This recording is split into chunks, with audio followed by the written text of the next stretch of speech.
Gene पियाजे का सिद्धांत, एक कहानी जो सीटेट में पूरे नंबर दिला सकती है। क्या आपने कभी सोचा है कि एक 2 साल का बच्चा और एक 12 साल का बच्चा एक ही चीज को अलग अलग तरीके से क्यों समझते हैं? यही सवाल स्विस मनोवैज्ञानिक जीन पियाजे ने पूछा था। पियाजे कहते हैं कि बच्चे छोटे वयस्क नहीं होते, बल्कि हर उम्र में उनका सोचने का तरीका बदलता रहता है। उन्होंने बच्चों को छोटे वैज्ञानिक कहा क्योंकि वे अपने अनुभवों से खुद सीखते हैं। जब बच्चे के दिमाग में किसी चीज के बारे में एक मानसिक तस्वीर बन जाती है तो उसे मानसिक ढांचा या इंग्लिश में स्कीमा कहते हैं। मान लीजिए बच्चा जानता है कि कुत्ते के 4 पैर होते हैं। अब अगर वो बिल्ली को देखकर उसे भी कुत्ता कह दे तो नई जानकारी को पुराने ज्ञान में फिट करने की इस प्रक्रिया को अंगीकरण या इंग्लिश में असिमिलेशन कहते हैं।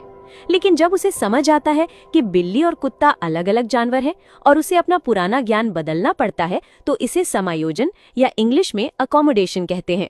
इन दोनों प्रक्रियाओं के माध्यम से बच्चा वातावरण के अनुसार खुद को ढालता है, जिसे अनुकूलन या इंग्लिश में अडेप्टेशन कहते हैं। और जब उसके ज्ञान में संतुलन बन जाता है तो उसे संतुलन या इंग्लिश में इक्विलिब्रेशन कहा जाता है। इसके बाद पियाजे ने बच्चों के विकास को 4 अवस्थाओं में बांटा। पहली है संवेदी गत्यात्मक अवस्था या सेंसरी मोटर स्टेज, जो 0 से 2 वर्ष तक होती है। इस अवस्था की सबसे बड़ी उपलब्धि है वस्तु स्थायित्व या इंग्लिश में ऑब्जेक्ट परमानेंस। दूसरी है पूर्व संक्रियात्मक अवस्था या प्री ऑपरेशनल स्टेज, जो 2 से 7 वर्ष तक होती है।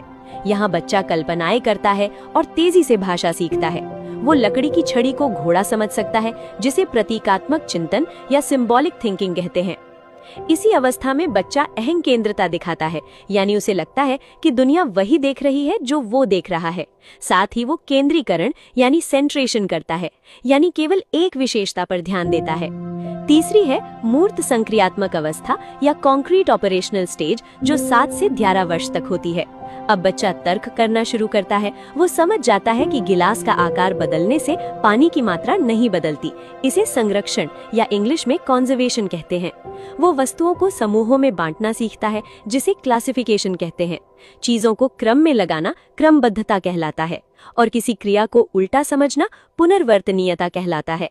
अंतिम अवस्था है औपचारिक संक्रियात्मक अवस्था या फॉर्मल ऑपरेशनल स्टेज, जो 11 वर्ष और उससे अधिक होती है, जहां बच्चा अमूर्त चिंतन या एब्स्ट्रैक्ट थिंकिंग विकसित करता है और काल्पनिक तथा वैज्ञानिक तरीके से सोच सकता है। अब पूरी थियरी को सिर्फ 4 शब्दों में याद रखिए: O, E, C और A। O मतलब ऑब्जेक्ट परमानेंस, E मतलब ईगोसेंट्रिज्म, C मतलब कंजर्वेशन और A मतलब एब्स्ट्रैक्ट थिंकिंग।